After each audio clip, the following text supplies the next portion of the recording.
Hi, Dan Johnson here at the Midwest LSA Expo 2011. Kind of a rainy day today, but we're looking for better weather.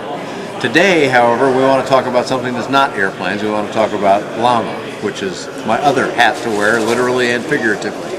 LAMA's got a new initiative right now, and the reason why we have a new initiative is that FAA is starting what they are calling their prototype audits.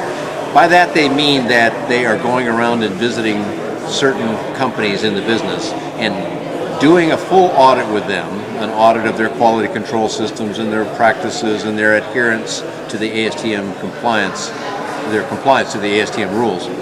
And in doing that, they will plan to gather all the information they need so they can go around and start doing audits of all companies. LAMA, as a member organization representing producers of aircraft, is saying to these various producers, over 80 companies are producing special, fully built that is, special light sport aircraft.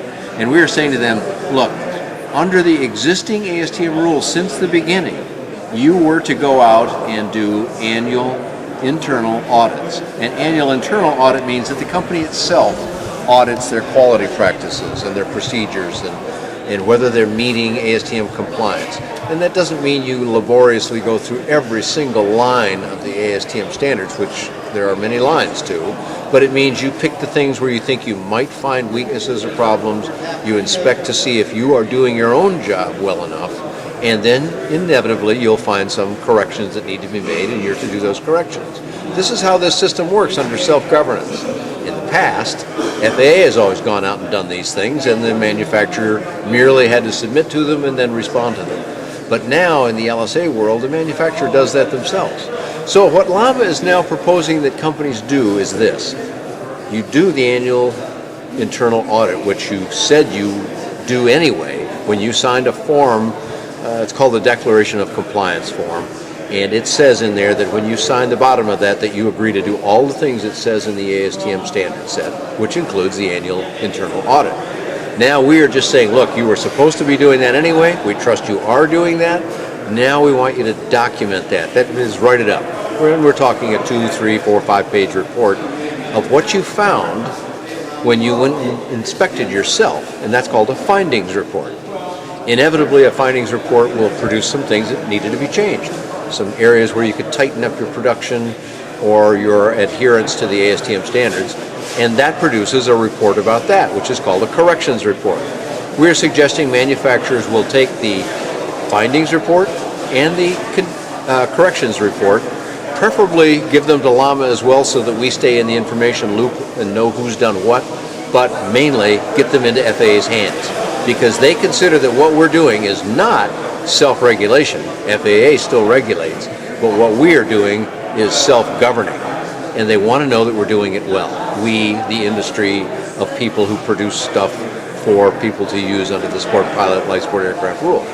If a manufacturer of, and this is not just airframes, this is also engines and propellers and other parts like parachutes, which have their own ASTM standard, and when they do these things, and they do a findings report and a corrections report and submit them to FAA, we believe this will increase the amount of trust that FAA has that self-governance is working, and it's a way of tuning up an individual's or a company's business so that they know they're doing things the way they're supposed to be doing them. Because at the end of the day, it's not just about what FAA thinks. It's also about what organizations like legal liability and trial lawyers think. It's about what insurance companies think.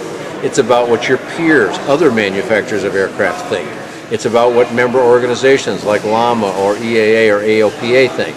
It's about what the media thinks. And ultimately, it's about what the customer thinks. If any of those people lose faith in what you're doing, that's going to hurt your business and may cost you your business if it's in a really bad way.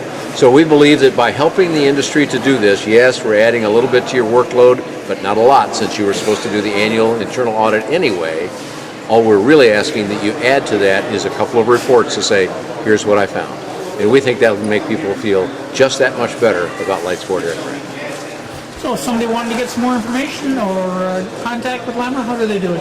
There's 2 websites you can go to for LAMA. One of them is, there's 3 websites you can go to for LAMA. If you're in the United States, you go to lama.bz, that's LAMA.bz as the sign here shows, not BIZ, just BZ. On that site, you'll find a lot of stuff about the LAMA member organization. We have another website called LLAMAsafety.org. And on that site, we help people find the service bulletins, service alerts, service notifications that the manufacturers put out. Now, anybody familiar with a certain brand will know where to go find those, perhaps. But a mechanic who has a customer bring him his airplane and say, well, you fix this for me, may go, well, how do I know what service needs to be done? LLAMAsafety.org will help people find that information.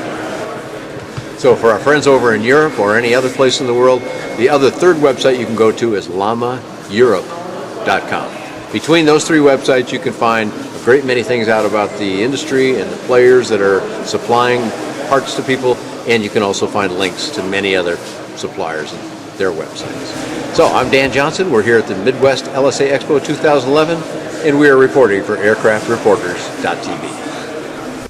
Subscribe to the Light Sports and Ultralight Flyer web video magazine with hundreds and hundreds of videos now online, including airshow coverage, Rotax engine tech tips, Rotax 377, 447, 503, 532, and 582 engine rebuilding videos, each 2 hours in length, propeller maintenance, advisories and repairs, VRS parachute saves, Bing carb updates, and much, much more. Get a yearly subscription at www.ultralightflyer.com.